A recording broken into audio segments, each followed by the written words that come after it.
How is it going, everyone? Welcome to my channel, and today I am gonna share some of the tips of using Zoom online meeting. Since nowadays most of the people are using Zoom, so I thought these tips might be helpful to you. Now the very first tip will be about sharing your audio and video. So go to settings. Guys, I do not want to log in into the Zoom meeting with audio and video on. I want to on it myself, okay? I do not want to just log in where video and audio is by default on.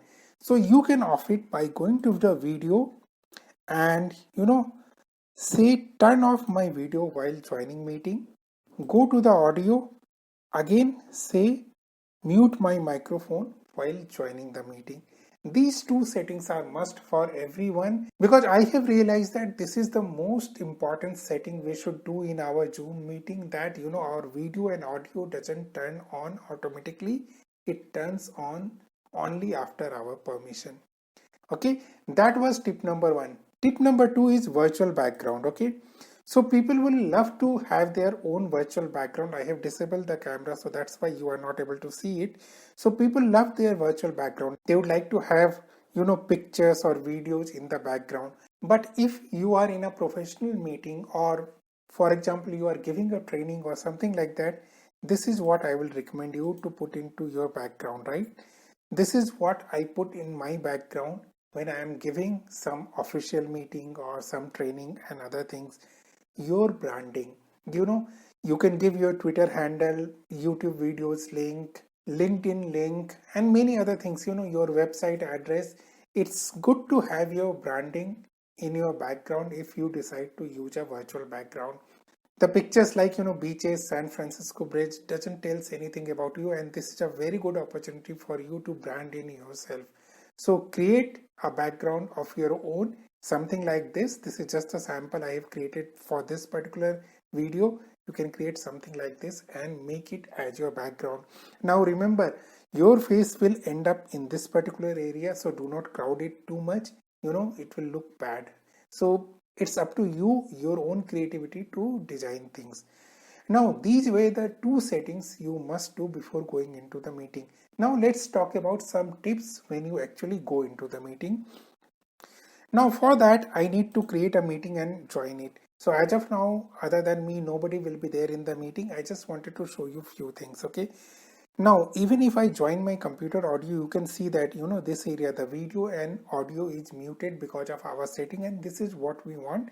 Now I can go ahead and unmute it. Okay. So this is one setting I'll highly recommend. Now let's talk about sharing few things. You can use share screen to share things which are open in your system. For example, let me share this Anaconda Navigator over here. Okay, so now this screen is something which will be viewed by everyone. Now oftentimes something happened that you want to pause the sharing for some time and do something, so you can just go here and just pause the sharing. Now whatever you do after that will not be visible. You can resume the sharing. Now another important thing is this annotate function.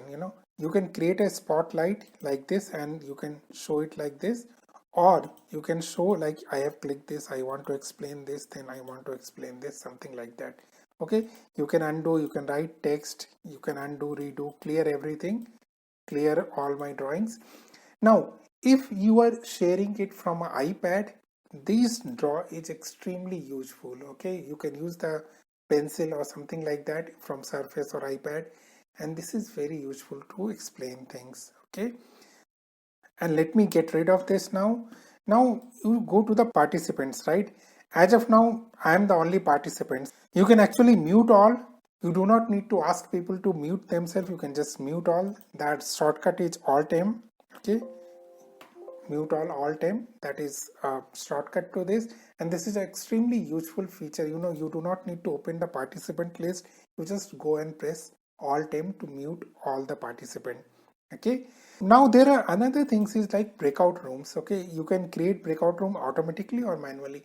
So breakout room is a place where you want to have some discussion between team members, and you want to give them a separate space so they can have their own separate video conferencing link, or you can create a breakout room from the Zoom itself. The good thing about breakout room with Zoom is that you can handle how long people will be there in the breakout room. You can move people from different breakout rooms. You can actually make sure that the time is over, everybody come back to the main room immediately without logging into some other system. So breakout rooms are extremely good for workshop, for training, and for getting multiple ideas. Okay, so breakout room is something you must use, and this is one feature for which I am using Zoom. I know breakout rooms are possible in Cisco WebEx also, but people are getting used to this one. Even the participants you are talking are getting used to this one. Now there are some security aspect. Now of late Zoom has been in news for some security related things. So some security related things you should do. When you create a meeting, do create meeting password, and once everybody joins into the meeting, just log the meeting. Nobody else will be able to join in after that. Of course, you need to unlock the meeting so that somebody who got disconnected can join in. Other thing is enable waiting room. So somebody can join in, but they will be in a waiting room until and unless you allow them to join into the meeting. And I think these are good enough security measures if we take care of it. Now let's talk about scheduling Zoom meeting. You can schedule a meeting from here, but you know what? There is a plugin in Google Chrome as well as plugin for Outlook. Of course, you need to have Outlook 365 subscription. If you have that, you can directly schedule a meeting from Google Calendar or your Outlook. And I found that those are a bit useful because it directly goes to the participants' calendar or people's calendar. And I do not need to manually send an email or manually send invite in a different way. Okay, so use those plugin. At least Chrome plugin is free with Google Calendar. You can use that. So that is all I had for today as far as my tips for using Zoom is concerned. Thanks a lot, people. Thanks for watching. Till the next time we meet, good day, goodbye. You take care.